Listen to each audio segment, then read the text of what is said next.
Hello बच्चों, पीके medical channel में मैं पंकज विश्वकर्मा आप लोगों का बहुत बहुत स्वागत करता हूं।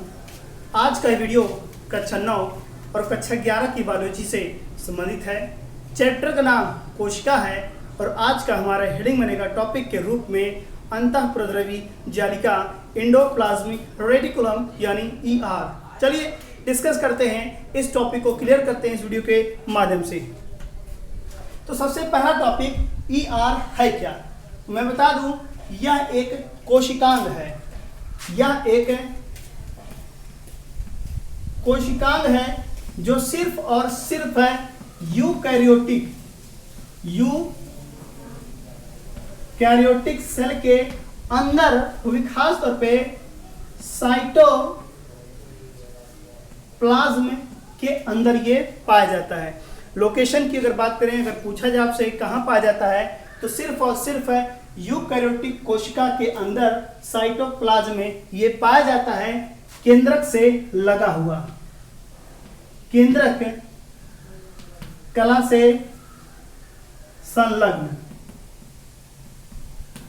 हमेशा रखिएगा एंडोप्लाज्मिक रेटिकुलम प्रायः केंद्रक कला से जुड़ा हुआ पाया जाता है। कभी कभी इसके छोटे छोटे पार्ट टूट करके साइटोप्लाज्म में बिखर जाते हैं। बेसिकली मुख्यतः याद रखिएगा ये केंद्रक कला से जुड़ा होता है।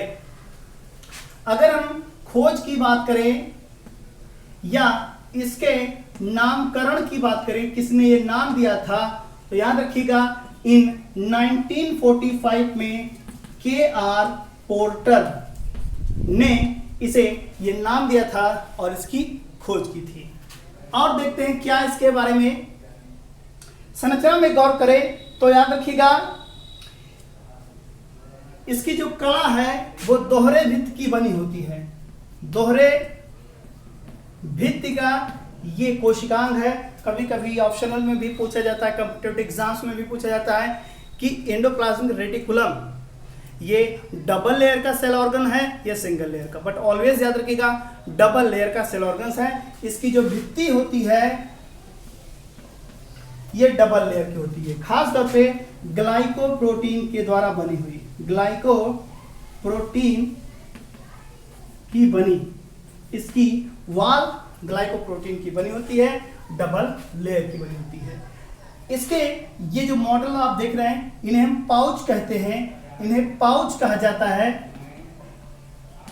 इसके जो पाउच होते हैं, डिफरेंट पाउच, कई पाउच होते हैं, वो सभी पाउच बीच में एक नली द्वारा, एक जंक्शन के द्वारा कम्युनिकेट किए जाते हैं, जोड़े जाते हैं। इस जंक्शन को, इस जोड़ को, इस रास्ते को कहा जाता है इंट्रा रेटिकुलोसेप्टा।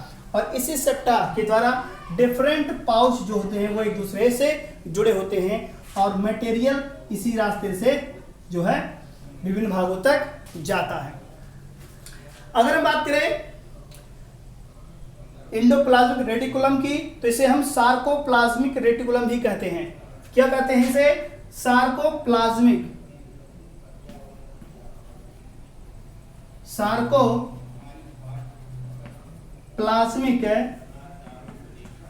रेटिकुलम भी कहते हैं। क्यों कहते हैं वो याद रखिएगा। अगर मांसपेशी की बात करें, पेशियों की बात करें, तो पेशियों की सेल के अंदर जो ER प्रेजेंट होता है उस ER को सार्कोप्लाज्मिक रेटिकुलम कहा जाता है। ये नाम आप याद रखिएगा, बेहद इंपॉर्टेंट है।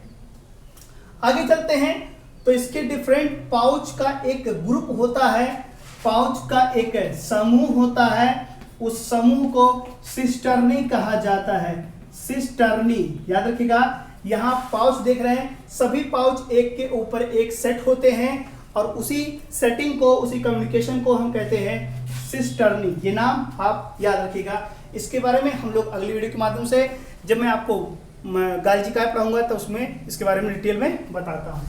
आगे देखते हैं इसके प्रकार की। तो प्रकार याद रखिएगा, ER के प्रकार।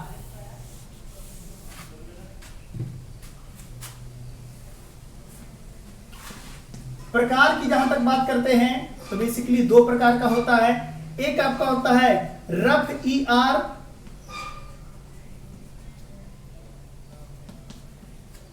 यानी कि RER, और दूसरा आपका होता है स्मूथ ER, यानी कि SER। तो राइबोसोम की उपस्थिति के आधार पर, जैसा कि मैं बता दूं कि एंडोप्लाज्मिक रेटिकुलम के ऊपर राइबोसोम पाए जाते हैं। जिस ER के ऊपर राइबोसोम के कण पाए जाएंगे वो भाग खुरदुरा होता है, उस ER को रफ ER कहते हैं, यानी कि खुरदुरा अंतःप्रद्रवी जालिका कहते हैं। इसके अलावा दूसरा हमारा हेडिंग बनेगा चिकना अंतःप्रद्रवी जालिका, स्मूथ ER। तो जिस ER के ऊपर राइबोसोम के कण नहीं पाए जाएंगे वो भाग चिकना होता है और उसको हम कहते हैं, उस ER को कहते हैं स्मूथ एंडोप्लाज्मिक रेटिकुलम। तो ये दो प्रकार का रेटिकुलम होता है अकॉर्डिंग टू राइबोसोम के उपस्थिति के कारण से। एक बात और जानते रहिएगा, अगर हम ये प्रश्न पूछें कि यहाँ पर जो राइबोसोम प्रेजेंट है वो किस प्रोटीन के कारण से या किस चीज के कारण से ER से जुड़ा होता है, तो याद रखिएगा राइबोफ्लोरिन। ये मेडिकल का क्वेश्चन है। राइबोफ्लोरिन ये क्या है? एक प्रकार का ये ग्लाइको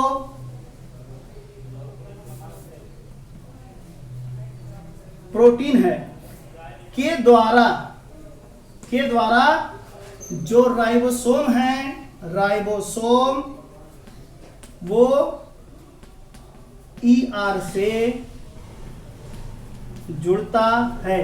कभी भी पूछा जाए कि राइबोसोम के जो कण होते हैं वो एंडोप्लाज्मिक रेटिकुलम के या उससे क्यों चिपके होते हैं, किस चीज की वजह से, तो याद रखिएगा राइबोफ्लोरिन नामक ग्लाइकोप्रोटीन के कारण से ER से वो चिपकते हैं। मेडिकल का ये क्वेश्चन है। आगे देखते हैं कार्य की फंक्शन, देखते हैं इसका क्या फंक्शन है। फंक्शन नंबर 1, ज्यादातर चीजें इसके अंदर स्टोर होती हैं। तो इसके जो पाउच होते हैं उस पाउच में, इस पाउच में प्रोटीन, वसा, अमाइनो एसिड है, लिपिड है, या इसके अलावा ग्लाइकोप्रोटीन आदि चीजें इसमें जमा होती हैं। तो इसके अलग अलग पाउच के अंदर अलग अलग चीजें यानी कि प्रोटीन, अमीनो एसिड, वसा, लिपिड, ग्लाइकोप्रोटीन, ये सारी चीजें अलग अलग पाउच में जमा होती हैं, याद रखिएगा। इसके अलावा ये राइबोसोम की हेल्प करता है, राइबोसोम की हेल्प करता है किसमें? प्रोटीन के संश्लेषण में। प्रोटीन के संश्लेषण में ये राइबोसोम की हेल्प करता है, क्योंकि राइबोसोम इसी से सटा होता है, इसलिए इसका फर्ज बनता है कि राइबोसोम की हेल्प करे। राइबोसोम का काम होता है प्रोटीन का संश्लेषण करना, इसलिए प्रोटीन सिंथेसिस में राइबोसोम की हेल्प करता है एंडोप्लाज्मिक रेटिकुलम। नेक्स्ट पॉइंट यह है कि जो लीवर की कोशिकाएं होती हैं, लीवर सेल में जो ER प्रेजेंट होता है वो ER ग्लाइकोजन का संचय करता है। याद रखिएगा, लीवर का काम होता है ग्लूकोज को ग्लाइकोजन में बदलना, तो बदल तो देता है, फिर क्या होगा, लीवर की वही कोशिकाएं और उस कोशिकाओं के अंदर जो एंडोप्लाज्मिक रेटिकुलम पाया जा रहा है वो उसी ग्लाइकोजन को स्टोर कर लेती है। तो इसका फंक्शन है। इसके अलावा सेल डिवीजन के दौरान, जब सेल डिवीजन होता है यानी कोशिकाएं बढ़ती हैं, तो के समय केंद्रक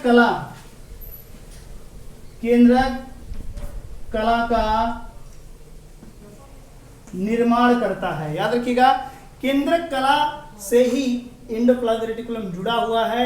इसीलिए कह सकते हैं कि जब कोश का विभाजन होता है तो उस दौरान जब केंद्रक बनता है तो केंद्रक के चारों तरफ का जो आवरण है केंद्रक कला, उसका निर्माण भी करने की जिम्मेदारी एंडोप्लाज्मिक रेटिकुलम की होती है। तो इतना लिखे गए, तब आपको 3 से 5 नंबर मिलेंगे। ये वीडियो कक्षा 9 और कक्षा 11 की बायोलॉजी से रिलेटेड है, और इसके साथ साथ अगर आप मेडिकल एग्जाम देते हैं या दे रहे हैं या देने वाले हैं तो वहाँ भी ये इम्पोर्टेंट है। हम अगले वीडियो के माध्यम से फिर मिलेंगे, तब तक के लिए नमस्कार।